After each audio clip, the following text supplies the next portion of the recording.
Let's talk a little bit about this Smart ForTwo. First of all, the bad. It uses a key.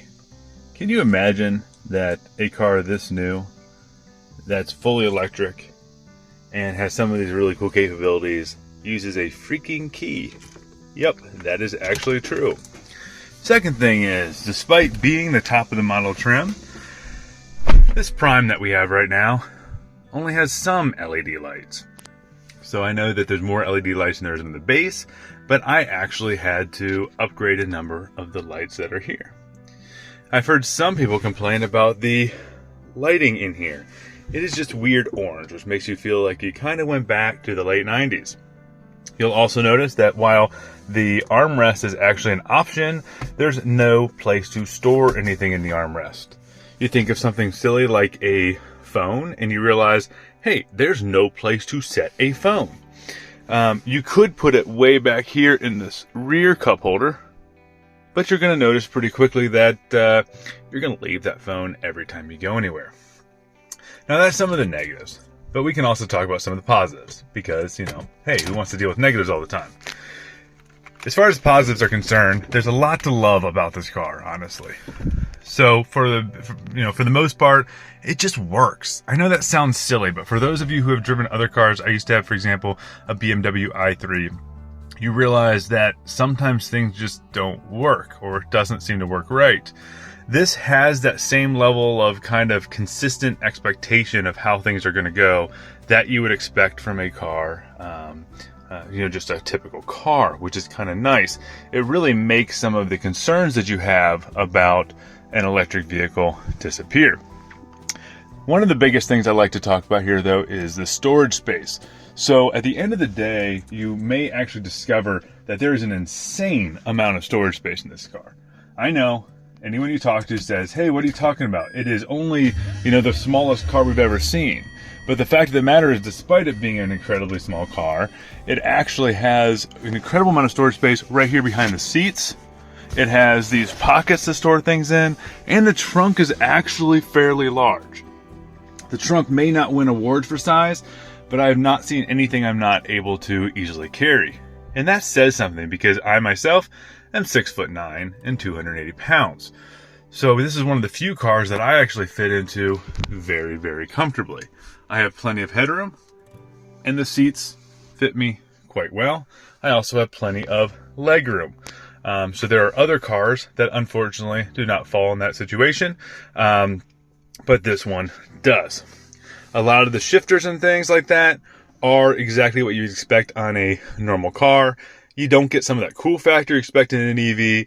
I got that with my old i3, and now I kind of sit there and say, gosh, I'm kind of over some of that cool factor. I wish there were some things that were a little nicer, but at the end of the day, things ultimately work.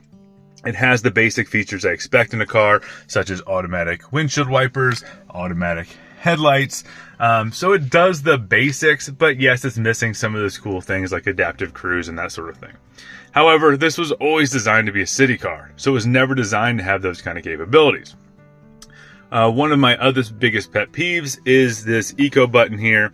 On some cars, like the i3, Eco Plus is a huge decline in the driving experience. Honestly, besides a little bit of acceleration, I can barely tell the difference between Eco on and Eco off. Why does this matter? This matters because the range changes quite a bit the minute you hit Eco.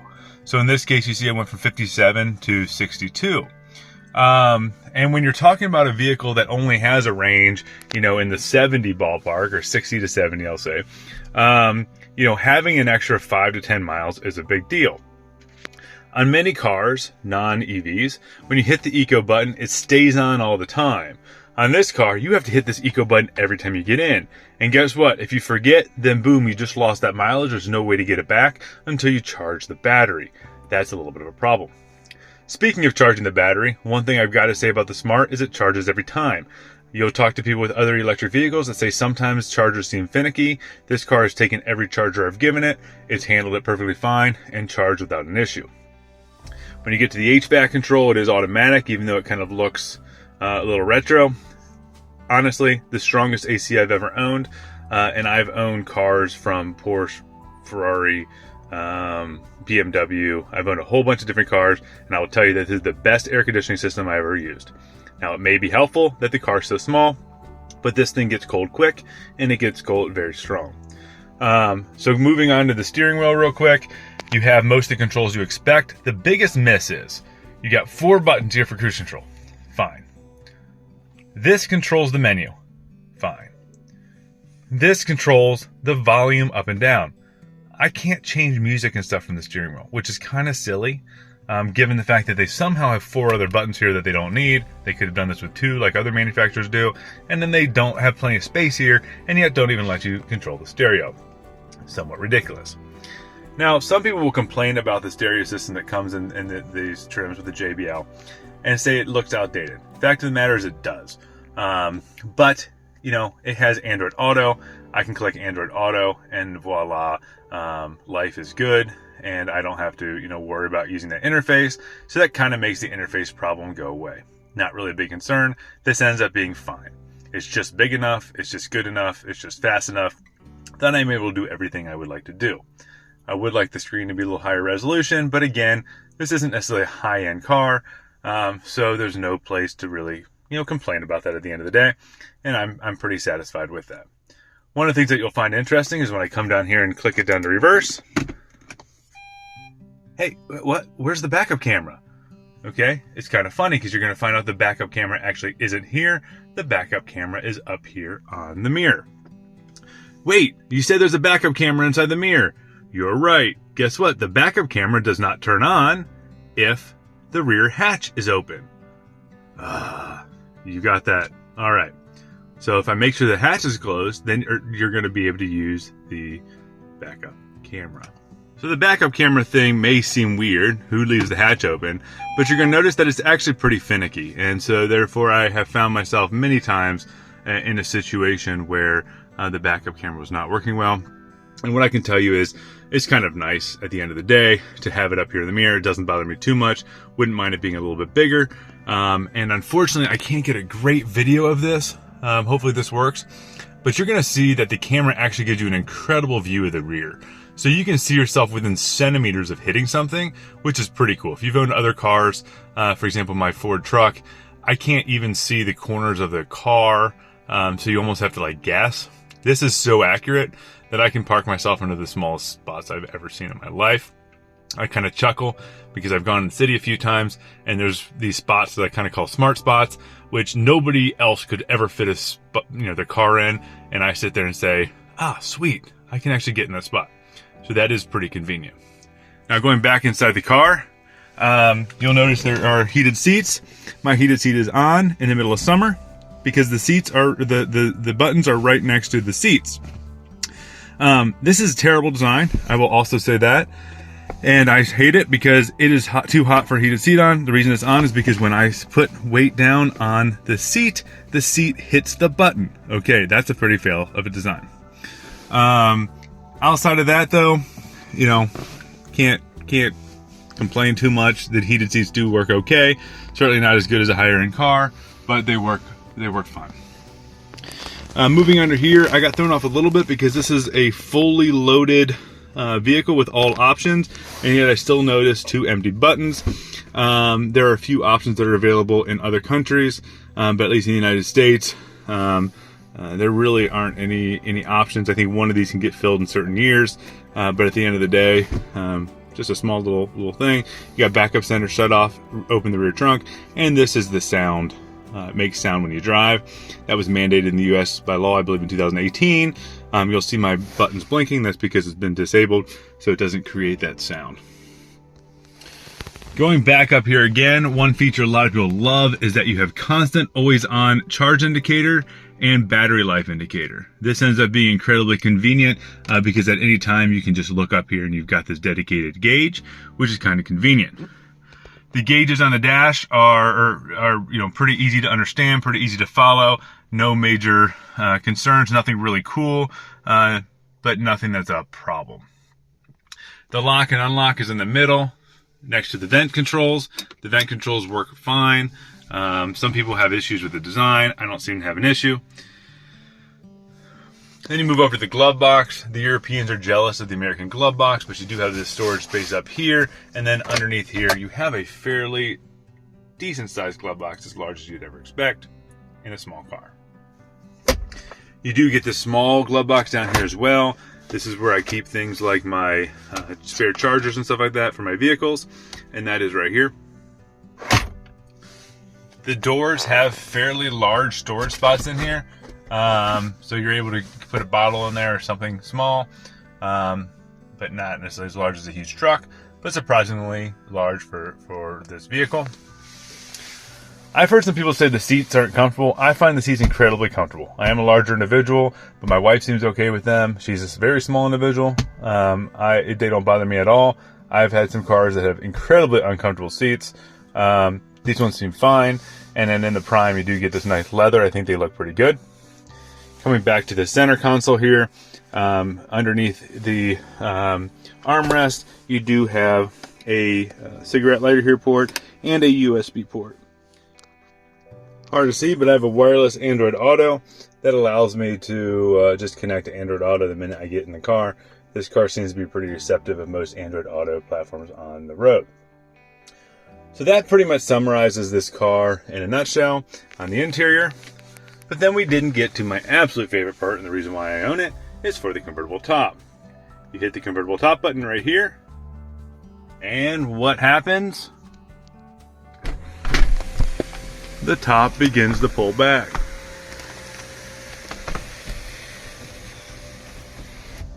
Hit it back a second time, and the back drops back. Now I've got a full open air convertible for my driving experience, which is pretty nice. You will notice these side rails right here. These only hold those rails. So to take these out, all you gotta do is pull this pin right here. See this right here?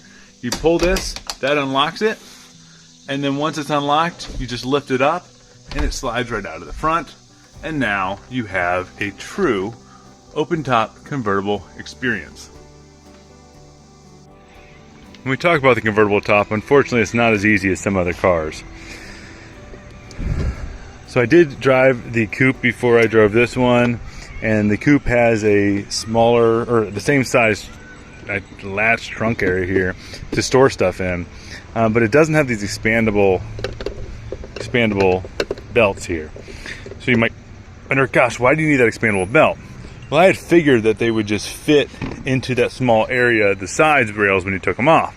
However, what I've discovered is when I take off these side rails, which the good news is they're pretty easy to do one-handed,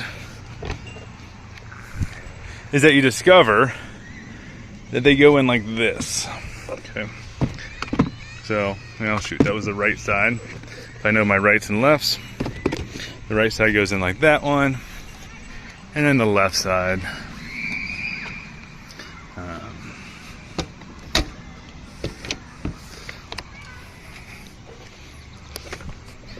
goes in paint side down.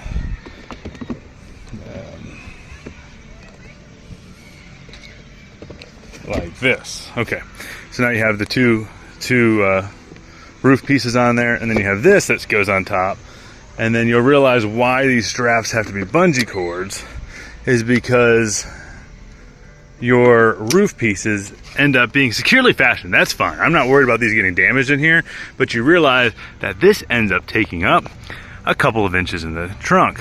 I said that this trunk is large enough to use, but when you put in the subwoofer from the JBL, which is an option, you put in the charge cable holder, and then you take up an extra 2 inches of space with the roof rails. Now you're dealing with, what is it, about a foot by 2 feet there. Maybe you can keep a couple of, 24 packs of beer soda, but that's about it. So anyway, not the end of the world. You don't have to put it down. You can certainly enjoy it without it being down, but that's kind of the side effect of having those roof rails off. But the beauty of it is that it actually looks pretty nice with the roof down, and you can enjoy that open air world. So that's what's going on here. Now, while I'm back here though, I do want to point out real quick 2 things. First of all, this can come out if you don't want to put your charger in there. I have a 240 at home. I keep the 120 that came with the car in here, just so if I ever get stranded for some reason, I know I can always charge. And then this JBL is actually pretty convenient because all I gotta do is pull this piece up here and the whole subwoofer comes out. So if I really do need to load it up, I am able to do so with that by taking that JBL out. But at the end of the day, it's not enough benefit. I mean, it gives you maybe an extra 10, 12 inches. I've never actually had to. I can always just put things in the front seat if I need to. But then I also have other cars, so I'm not having to use this as my only vehicle.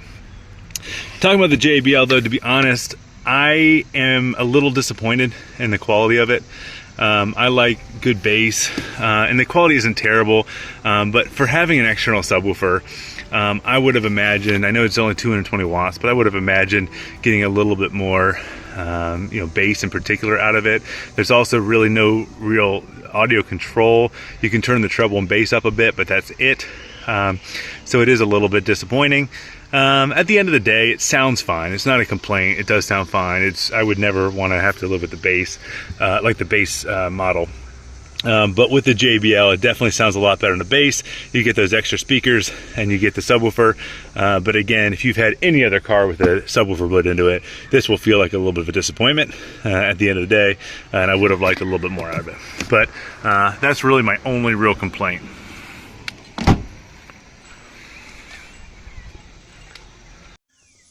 So when we look at the outside of this car, it is actually a pretty cute, fun car. I just picked up my daughter from school, and she said, oh, I saw you pulling up with your beautiful, pretty car. And that's generally how my kids feel and how people feel.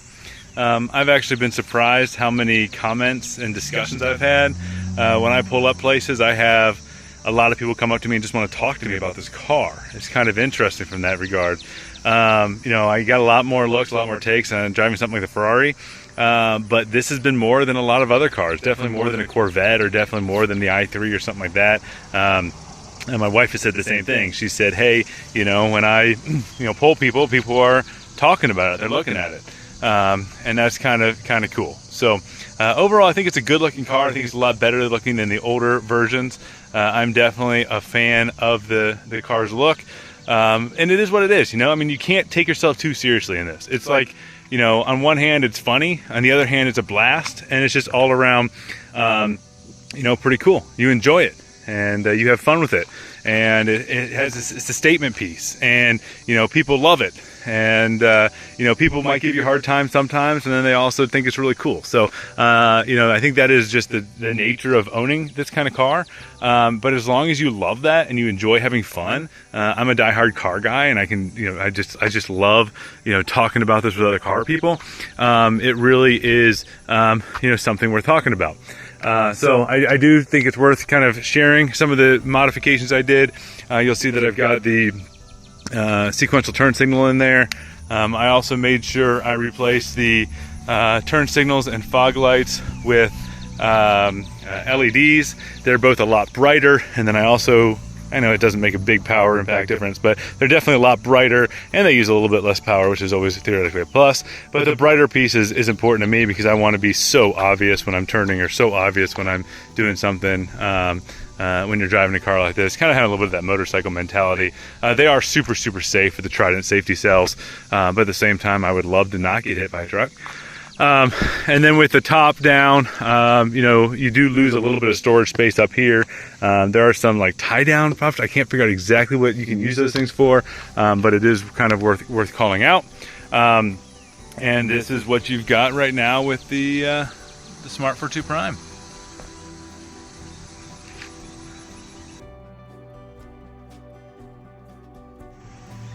One thing I didn't talk about was the regen. If you are used to driving a normal car, the regen in this vehicle will feel almost unnoticeable, and so it drives a lot like a gasoline car.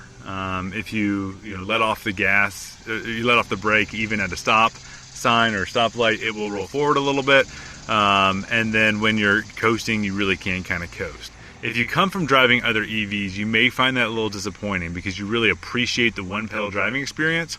You can one-pedal this, but you need a lot of anticipation because the regen is so weak at the end of the day. So again, I said one of the huge positives of this car early on was that It drives like any other car. It is easy to own, it is easy to drive. Things just work. Everything does what it's supposed to do and what you expect it to do, and that's a huge perk when you're talking about your car. But on the flip side, if you are a advocate of the EVs and you love the one pedal driving and you love that kind of experience, then you're probably going to unfortunately discover that this is lacking a little bit of that, and you are going to end up using that brake pedal quite a bit. So, that is not a huge deal breaker, but it's worth calling out. And when we talk about open top driving, it is hard to explain how cool a silent electric vehicle is until you have a convertible. I drive down the street and all I hear are the sounds around me. When you think about enjoying nature, you think about enjoying the world around you, you think about the joys of an open top convertible. I have to say that it is so much cooler, so much nicer, so much more enjoyable when you're enjoying a convertible experience with no sounds around you. It really is enjoyable. I've had some really cool cars. My last car was an F-Type R, and that's known for having an incredible rumble to the engine. And I'm driving down the street, top down, having a blast, loving it. But you're not one with that around you, right? You're not enjoying the sounds of the crickets, the sounds of the cicadas, the sounds of, whatever it is around you. Look, at the end of the day, I'm a car guy. And when we talk about being a car guy, we talk about liking to have fun on cars, in cars. Often when we think about fun, we talk about big powerhouses. But have you ever looked at your kid's go-kart and thought, my gosh, what would it be like to drive that go-kart on the street? That's what you feel like in these smart cars. Okay, the thing drives like a go-kart. I can turn around a 360 in a single lane road. And when you go through windy roads like this, okay, you have all the torque you need to have an absolute blast at the speed limit, Like, this is a 25 mile per hour road. Most cars go down at like 12, and I can shoot, at 25 miles per hour and have an absolute blast. This road is fun. This road is awesome. And that is something that you can do with these cars. I do wish they had a little more torque. It has the torque, but it's a little limited down at the low end, like when you accelerate. I wish they didn't limit it so much, because on paper it has the torque it needs. It is electronically controlled. But outside of the limitation of the low end of torque, they actually are a lot of fun, especially in the open air driving. You do feel like you are driving a kid's go-kart. You feel like you're driving a Powered Wheels. You feel like you're doing that kind of experience, but for adults. And, while someone might say, hey, isn't that funny? It's almost like an adult version of Power Wheels. I also sit there and say, yeah, your kid goes out and drives around that Power Wheel because they want to, because it's fun. And that's exactly what you do in here. You sit there and say, gosh, I want to go drive this because it's fun. If only...